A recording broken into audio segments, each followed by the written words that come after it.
Yan mga idol. Good morning. Welcome po muli sa ating channel mga idol. Shoutout po muli sa ating lahat dyan. Ating mga idol dyan na hindi pa kapatid sa iglesia. Tama kayong panig ng ating bansa naroon mga idol. Ay binabati ko kayo na isang magandang umaga. Naging doon sa ating mga kapatiran sa iglesia, Luzon, Visayas, Mindanao, ay binabati ko ng isang magandang umaga. Lalo na ang ating mga kapatid na nasa ibayong dagat, sa abroad. Saan man kayo lupalop ng ating mundo, ay naroon. Nawa mga kapatid ay nasa mabuti kayong kalagayan hanggang sa mga oras na ito. Ngayon din ang ating mga idol dyan na hindi pa natin kapananampalataya. Shoutout sa inyong lahat mga idol Hindi ko man mabanggit ang inyong mga pangalan, ay binabati ko kayo ng isang magandang umaga. At nawa ay nasa mabuti tayong kalagayan hanggang sa mga oras na ito. At syempre mga idol, tayo naman muling magkukwentuhan na may kaugnayan sa mga napapanahong issue na ating napapanood sa ating mga kapwa vlogger, sa ating mga kapwa taga social media, tungkol dito kay Ginoong Epifanio Labrador at dito kay Aling Marie. Pero siyempre mga idol, bago ang lahat, kung bago ka pa sa ating channel, huwag mo naman kalimutang mag-subscribe at tumindot ng ating bell button para updated ka rin sa ating mga video. At sana, samahan niyo ako sa maikli sandali nitong ating programa para naman may makasama ako sa buong panahon nitong ating programa mga idol. Babalikan lang natin talakayin yung mga pangyayari dito kay Ginoong Epifanio Labrador na walang tigil sa kababatikos sa ating tagapamahalang pangkalahatan. Gayun din dito kay Aling Marie na hindi sila nagkakalayo ng estilo nitong si Ginoong Epifanio Labrador. Kaya nga mga idol, itong ating mga patunggali sa larangan ng social media, ay pinapaksa lang naman natin kung ano ang kanilang mga ginagawa. At binabalik lang natin sa kanila, sinasagot lang natin yung kanilang panunuligsa sa atin sa Iglesia ni Cristo. At alam naman natin na ano man ang kanilang gawin, wala silang sapat na ebidensya na may papakita at ilalahad sa sakaling sampahan na sila ng reklamo. Tulad nga nito si Ginoong Epifanio Labrador, hindi niya sinisipot yung mga panawagan sa kanya sa husgado. At lalo lang niyang pinalalala ang kanyang sitwasyon dahil hindi niya hinaharap yung reklamo na isinampa sa kanya. Gayon din ito si Aling Marie na wala rin tigil sa kababatikos sa iglesia. Marahil ito, kung ito'y masasampahan na rin ng kaukulang reklamo tulad ng ginawa kay Ginoong Epifanio Labrador, diyan natin malalaman kung talagang yung mga ipinapakita niyang ebidensya na pinagkakalandakan niya doon sa mga una niyang pagbablog, mailalantad niya sa husgado kung sakaling sampahan na siya ng reklamo. Ngayon, ang advice natin, patuloy tayo nag-advise dito kay Aling Marie na sana, huwag na niyang palalain pa ang sitwasyon para hindi siya malagay sa alanganin. Dahil nga kasi wala namang ginagawang masama sa kanyang iglesia, bakit niya binabatikos at tinitira sa pamamagitan ng social media, di ba mga idol? Kaya nga, yung mga pangyayaring ganyan, nabanggit na natin sa mga una pa nating video, walang pagsisising nasa una, kundi laging nasa uli. Kaya nga tayo naman ang mga kaalip sa Iglesia ni Cristo bilang pagmamalasakit din sa kanila, habang maaga pa at hindi pa lumalala ang sitwasyon, ay tigilan na nila ang kanilang ginagawa at mag-public apology na lang sila at aminin na sila ay nagkamali o nagkasala. Kasi tayo naman sa loob ng iglesia, sa totoo lang, taliwas yung mga ibinibintang nila sa atin na di umano tayo ay mga kriminal, tayo ay mga notorious, tayo daw di umano, lalo sa Epifanio Labrador, tayo daw ay iglesia ng diablo, iglesia ng demonyo. Ipin mo mga pinaparatang niya sa atin, lalo na sa ating tagapamahalang pangkalahatan. Napakabait ng ating tagapamahala at hindi nga sila pinapatulan. Ngayon, ito siyempre yung mga kapatid na nadadamay dahil nilalahat na niya ang iglesia, siyempre nasasaktan din.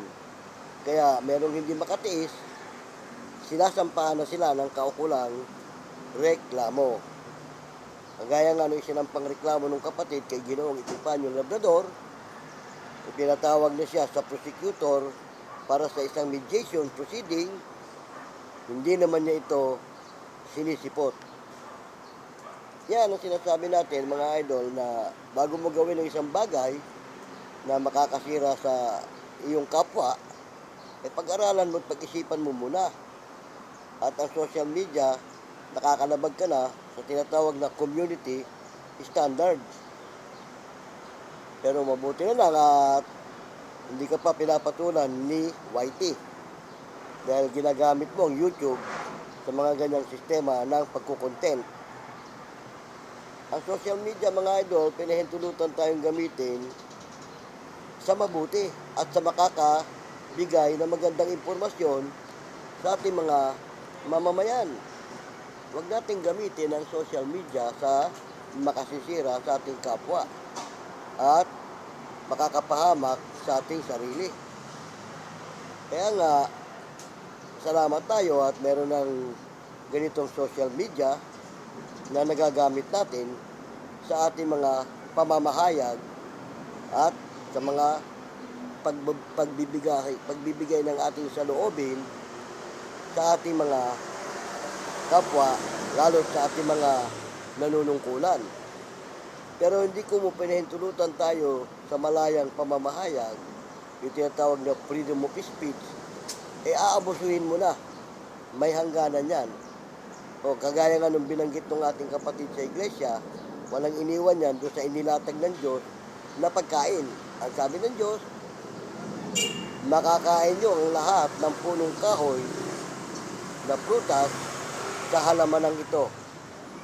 Datapat ang punong kahoy na nasa gitna ng halamanan na pagkakakilala ng mabuti at masama ay huwag nyong kakanin.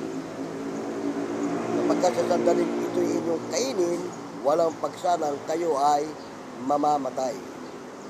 Kaya mga idol, ang tao, pag ibinatay natin sa Biblia, dapat ang tao wala ng kamatayan dahil kung ano ang karangyaan at ano ng Diyos, ganun sana ang tao. Dahil inilagay niya ang unang tao sa gitna ng halamanan ng Eden, sa paraiso. Dangan nga lang, talagang ang diablo ay mapanlin lang. Yun ang nangyari sa ating unang tao.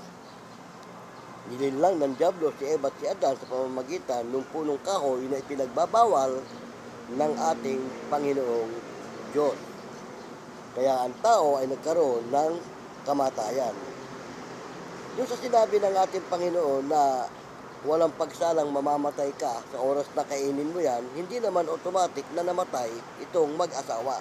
Pero mula noon, nagkaroon ng kamatayan ang tao. Yan. Pero palibasa, mahal ng Diyos ang kanyang mga nilalang na tao dahil siya ang dumalang sa ating lahat. Mahal na tayo, gumawa pa rin siya ng paraan para tayo ay muling manumbalik sa sistema ng karangyaan at yung tinatawag na buhay na walang hanggan. Sa paanong paraan? Yun nga, ibinigay niya ang ating Panginoong Kristo para sa ating ikaliligtas. Na ito nga, ang Iglesia ni Cristo ngayon, ay binabatikos ni Ginoong Epifanio Labrador at iglesia daw ito di umano ng Diablo. Hindi napapansin ni Ginoong Epifanio Labrador na siya mismo ang kasangkapan ng Diablo para tuligsayin ang iglesia at yurakan. Walang iniwan siya doon sa kinasangkapan ng Diablo kay Eva at kay Adan. Di ba?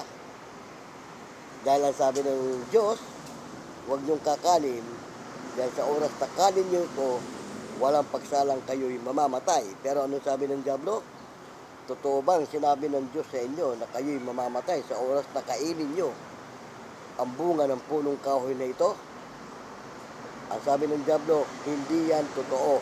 Kumbaga, binaliktad na ng Diablo yung sinabi ng Diyos. Ang sabi ng Diablo, hindi kayo mamamatay dahil sa oras na kainin nyo to, malalaman nyo ang masama at mabuti. Magiging parang Diyos kayo na makakaalam ng masama at mabuti. Doon parang naakit yung mag-asawa. Pero ang pangunahing naakit doon si Eva dahil siya ang unang kumain. Nadamay lang itong si Adan dahil siyempre asawa niya, hindi niya mapahindian, may anong awa siguro o pagmamahal, kumain na rin siya. Kaya sa totoo lang, pangit tanggapin at pangit sabihin, ang mga babae talaga mahina. Oo, at sila ang madaling matukso sa mga bagay na hindi dapat mangyari. Diba? Tulad ni Eva, madali siyang natukso. Ang mga kalalakihan kasi, kagaya natin, tayo mga lalaki, hindi tayo basta-basta kayang tuksoin ng ano paman. Oo, dahil iba ang ating paninindigan at damdamin. Hindi kagaya ng babae, ang babae talaga lilikhang marupok. Oo, sabi nga sa Biblia, pinalintulad ng isang babae sa babasaging kristal na anumang oras, anumang sandali, madaling mababasag. Ganon nilalintulad ang isang babae. Kaya mabuhay, mahina. Ngayon, balikan natin yung mga pangyayari. Ang Iglesia ni Cristo na nakalagay sa Biblia ay totoong sa Diyos. Bakit? Tinatag nga ito ng ating Panginoong Jesucristo sa ikaliligtas ng marami dahil ang tao nahiwalay sa Diyos. Para magkaroon ng panunumbalik sa Diyos, ang mga tao ibinigay ng ating Panginoong Diyos ang kanyang bugtong na anak sa ikaliligtas ng marami. Kaya sabi nga ni Kristo, nung siya'y nasa lupa pa, kaharap niya ang kanyang mga alagad, sabi niya, ikaw ay Pedro, sinasabi ko sa iyo, at sa pamamagitan ng batong ito, ay tatayo ko ang aking iglesia. Di ba? Nung may tatag na iglesia, yun, nangaral ang ating Panginoong Kristo sa ikaliligtas ng mga tao na natalikod na iwalay sa ating Panginoong Diyos. Kaya, mga idol, hindi nakakapagtaka na itong si Epifanio Labrador at itong si Aling Marie ay nalilinlang ng Diablo. Dahil nga, sila ang mahina at malimit kakitaan ng Diablo sa mga hindi magandang sistema. Kaya lang ang Diablo, idol, pag nakita ng idol ng Diablo na ikaw matatag at hindi kayang linlangin, hindi ka naman niya papasukan Oo, hindi siya papasok sa iyo. Kasi nga nakalagay din sa Biblia, huwag kang pasisilip ng butas sa Diablo, papasok yan. Oo. Itong dalawang ito, si Aling Marie at saka si Ginoong Epifanio Labrador, nasilipan ng Diablo ng butas. Kaya pumasok ang Diablo sa kanila. Ngayon, ang pangyayari, binabaligtad nila ngayon. Ang iglesia daw, ang iglesia ng demonyo o iglesia ng Diablo. Lalo na ang ating tagapamahala, isipin mo, sabi ni Aling Marie, biktima raw tayo mga kaanib ng ating namamahala. Kaya nga ang tanong, sa paanong paraan tayo naging biktima? Anong naging biktima sa atin? Salamat na lang at tayo nga ay naging biktima sa pangangaral para mapalapit sa Diyos. Di ba tama? Yun ang higit na pinagpapasalamat natin kung totoo man yung sinasabi ni Aling Marie na tayo ay naging biktima ng ating tagapamahala. Biktima tayo ng ating tagapamahala tungkol sa iglesia na dapat nating sundin ang mga aral na itinuturo sa loob ng iglesia. At nagpapasalamat tayo sa ating tagapamahala na tayo ay kanyang nabiktima para mapunta tayo sa kaligtasan. Dahil tayo nga ay nasa ilalim ng kapangyarihan ng Diablo. O ngayon, sinasabi ni Aling Marie na biktima tayo sa pansariling kapakanan o pansariling kagustuhan ng ating tagapamahala. Binanggit niya pa tungkol sa mga politika, yung mga milyon-milyon pera, at magkakutsaba daw, di umano, itong dating Pangulo natin si Rodrigo Duterte tungkol sa politika. Malaki raw halaga ang ibinigay ni Duterte sa tagapamahalang pangkalahatan para dalhin o iboto yung mga tao na dapat manungkulan sa ating pamahalaan. At yan ang malaking pagkakamali ni Aling Marie na ibinibintang sa ating tagapamahalang pangkalahatan. Ang ating tagapamahalang pangkalahatan, kaya tayo sumusunod sa kung ano ang kanyang idikta na dapat nating iboto dahil doon sa tinatawag na pagkakaisa. Nagkakaisa tayo sa pagboto, hindi kung sa ano paman. Sinusunod natin ang ating tagapamahala dahil yan ay utos naman sa Biblia. Ang sabi nga, magkaisa kayo ng isang pag-iisip at isang paghatol. O, ayun ang sinusunod ng kaisahan sa Iglesia ni Cristo kung bakit nakikipagkaisa kami sa pamamahala na nagiging sunod-sunuran na sabi nga ni Aling Marie ay biktima daw kami ng aming tagapamahala. Pero tungkol sa pera, sinasabi niya, malabo po yun. Aling Marie, magulos dili ka sa mga binibitawan mong salita dahil pag oras na sinampahan ka na ng reklamo at hinanap sa iyo yung sinasabi mong malaking pera na napunta sa aming tagapamahala sa pamamagitan ng ating dating Pangulo na si Rodrigo Duterte, baka kay Ginoong Duterte lang kapag ikaw sinampahan niya ng reklamo tungkol doon sa sinasabi mo na wala kang maiharap. Oo. Kaya dahan-dahan tayo sa mga pagbibintang nang wala naman tayong sapat na dahilan. At sabi mo pa, yan ay naririnig mo lang at nababalitaan. Huwag kang maniniwala sa bali-balita. Bago ka magsalaysay ng mga dapat mong ibulgar, kumuha ka muna ng pangahawakan mo, ebidensya. Sabagay, may mga ipinakita ka ng ebidensya doon sa mga unang mong pagbablog, pinagwagwagan mo pa nga. Sabi mo ito, may ebidensya ako. Iharap mo yan sa husgado kapag ikaw ay sinampahan na ng katakot-takot na reklamo. O, di ba? Tama. Ganyan lang tayo mga idol sa loob ng Iglesia ni Cristo. Tayo naman, yung sinasabi nilang bayulente, hindi kailanman naging bayulente ang Iglesia ni Cristo. Kung may mangilan-ngilan mga kaanib na bayulente, sila yon. Dahil nga, ang tao may kanya-kanyang sariling pag-iisip. Yung mga Iglesia ni Cristo bayulente na sinasabi mo, tinitiwalag yan. Oo. At yan yung mga nakalagay sa Biblia na anak sa pagsuway. Oo, sila yun. Natutupad sa kanila yung anak sa pagsuway. Bakit? Pasuwayin eh. Hindi sumusunod. O, di ba? Tama. At mula't mula pa naman, kahit saang larangan, may mga tao talagang masuwayin. Kahit sa tunay na pangyayari, yung anak mo, isa sa mga anak mo, tiyak na may masuwayin. Hindi lahat ng anak mo matino o mabait. Ganon. Kaya sa iglesia, hindi naman lahat matino. Meron din mangilan-ngilan. Dahil nga, tao lang din sila na madaling matangay at madaling pasukan ng Diablo. Kaya nga ang Diablo, number 1, manlilinlang, sinungaling. Oo, mula pa ng pasimula, nakalagay sa Biblia, siya ang mandaraya. Dinadaya niya ang buong sanlibutan para mahiwalay sa ating Panginoong Diyos. Pero palibasa bahal tayo ng ating Panginoong Diyos, gumagawa siya ng paraan para naman tayo ay muling makapanumbalik sa kanyang poder. O, di ba?